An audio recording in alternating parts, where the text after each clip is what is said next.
The Department of Water and Sanitation is receiving criticism over its newly published and revised draft regulations on water use licenses.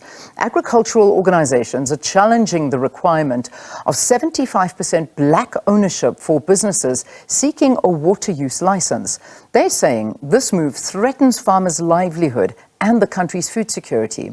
The Water and Sanitation Department recently published draft revised regulations regarding the procedural requirements for water use license applications and amendments for comment.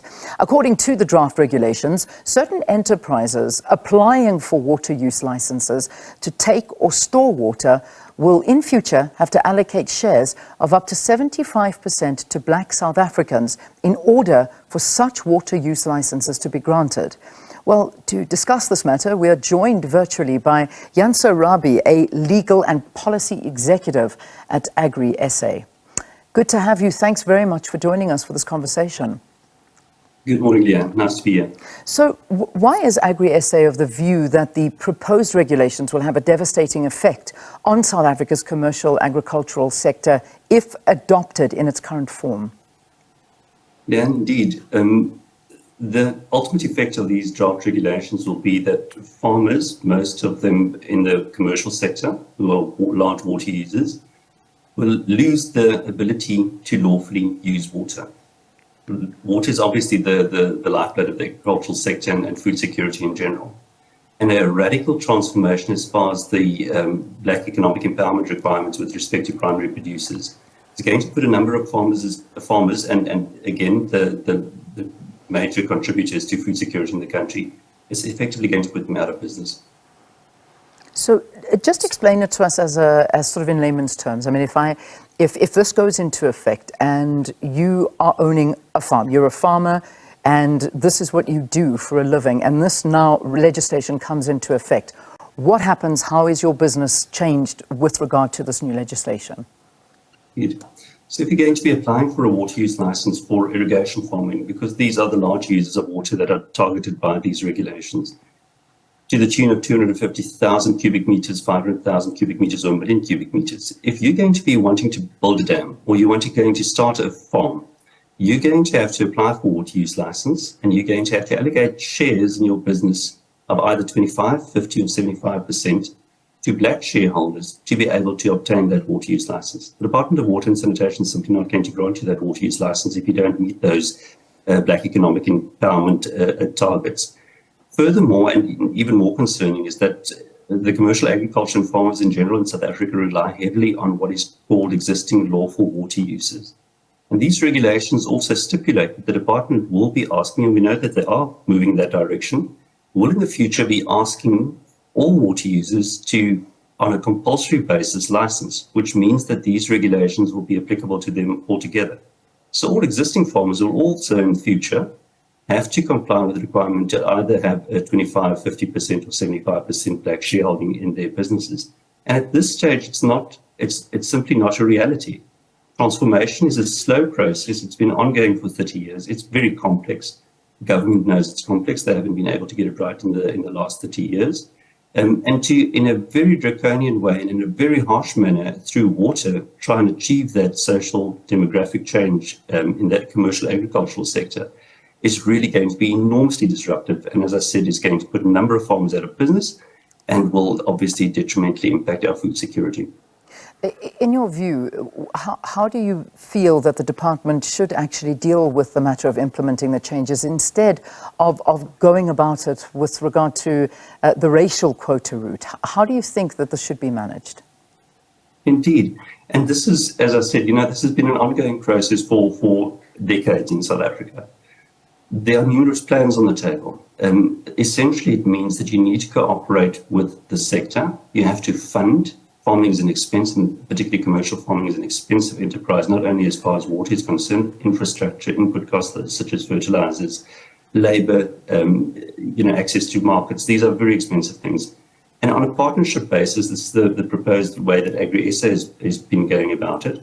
We think that there should be a gradual shift towards or making sure that that transformation that is achieved, but through proper investment, through proper government support, through proper partnerships with the commercial agriculture to ensure that we don't place this food security, this vitally important for food security in South Africa, put that at risk. Yeah. So the Water Act is interesting. It requires, and it's envisaged this all along. It simply says that you can't only look at racial demographics and past racial discrimination as the only basis upon which to issue a water use license. You have to look at a whole range of things, 11 of them. Yeah. Including beneficial use and such. Sorry, yeah. No, not at all, not at all. But when we look at these revised regulations that have been put forth by the department, which, as you say, stipulating that applicants for water extraction, storage, and stream flow reduction activities evaluated basically on skin colour. Do you think perhaps that this is an attempt to achieve an inclusive and fairly representative agricultural sector in the country? Because it seems to have been a slow sector to get to evolve. But is this the way to go about doing it? Yeah, and I don't doubt the intentions of government and the Department of Water and Sanitation, the Minister, in this regard. So there's obviously, and the Minister, and the Act also prescribes that we fully support the National Water Act. The Minister is the custodian of water resources, and the Minister also needs to look at racial redress. And he has the power to do so. Whether he's allowed to do so through regulations such as these, that's a debatable question. But he's targeting the irrigation sector, the high-value agricultural sector that produces the majority of food, not only to South Africa, but also to the region. And without any context as to what other initiatives are taking place by government or other role players, he's simply deciding he's going to change water demographics in South Africa in one fell sweep by prescribing very harsh and immediately effective racial transformation quotas, which is untoward in our view. So when you look deeper into this, and one of the issues I know that you've raised an alarm bell with is the exemption of state organs and the mining sector from these regulations. So the exemptions are, as I mentioned, mining companies, the state and state-owned entities, and 100% black-owned entities. Talk to us about the effects of this, and of course, what we've been talking about now is the trying to get to the bottom of it, and yet exempting these kinds of companies. Exactly. So why? First of all, the large water users that use water to the tunes, as mentioned, this 250,000 cubic meters up to 1 million cubic meters. They are largely irrigation agriculture, which we know is the largest user of water in the country. But the only other large water user to that extent is the mining sector. And it makes no sense to exclude mining from this. Why would mining not have to be, have to comply with the transformation requirements such as the irrigation agricultural sector if they've not transformed already? The other interesting thing and feature about these regulations is that they already envisaged hydraulic fracturing or fracking, which is enormously water intensive. In fact, this is the opposition that Agri-SA has towards fracking altogether, is that we don't have the water resources to afford fracking. But if these regulations enter into effect, they'll also not have to meet the requirements with respect to transformation as prescribed. And we feel that exclusion doesn't make sense. There's no preferential stages that we feel that mining has to enjoy as far as the minister's decisions to seek transformation is concerned. But if we do look a little bit deeper, particularly with regard to the agricultural and forestry sectors, these sectors use about 60% of the total water in the country. So this is a heavy amount of water that is consumed in these sectors. Indeed, Leanne, but there's also context here. Interesting, the international average for food security per country is 70% of water resources used by certain countries to be able to be food secure. South Africa is one of the 30 driest countries in the world. Our sector uses only 60%, which I think is a huge compliment to our agricultural sector to be able to do so and still be food secure, so ensure food security for the country.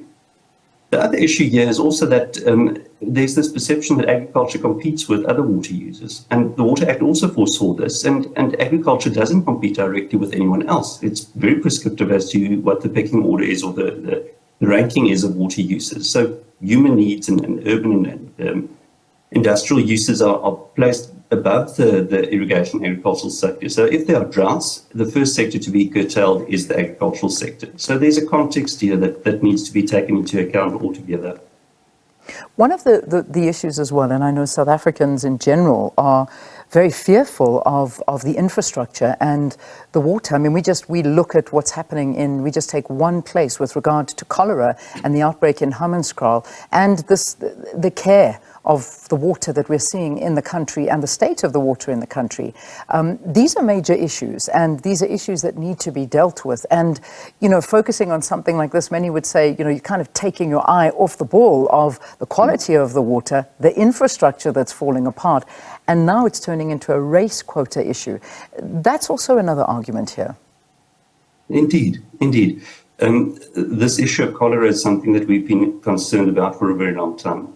To its credit, the Department of Water and Sanitation has started monitoring and publishing quality results on water resources, and as well as wastewater treatment works and sewage works and such. These pictures, or the statistics painted by these analyses, paint a very bleak picture. And water is this one resource. If you don't get it right, or if you neglect it to the extent that it's been neglected in the recent past, as far as infrastructure is concerned, as far as wastewater and treatment facilities and their spilling of raw sewage into our water resources and concerned, government's been dealing, and it has to be said, poorly with our water resources. And again, these are the resources that if you don't get it right, people unfortunately die. Mm-hmm. We know that the agricultural sector is a massive employee here in South Africa. You've spoken to food security being one of the repercussions, that if something like this does go through and what it could happen to the country. But perhaps we need to look a little bit better at this and how badly this could affect the food supply and the agricultural sector, and if perhaps there is a better way of going about this transformation. How bad would the situation be if something like this had to get implemented tomorrow?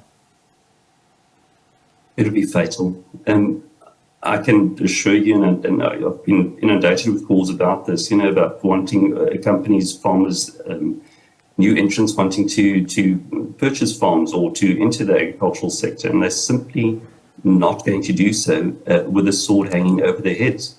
It's an enormously disruptive proposed change, which has repercussions. So we know they're still in draft form and there's still commenting period to do so, and hopefully we can sway government in this regard. But the signal that this sends is enormously disruptive and something that we certainly don't want. As you exactly said, people shouldn't forget that, or South Africans shouldn't forget that it's not a farm, it's a business. And the agriculture sector employs a large proportion of our society.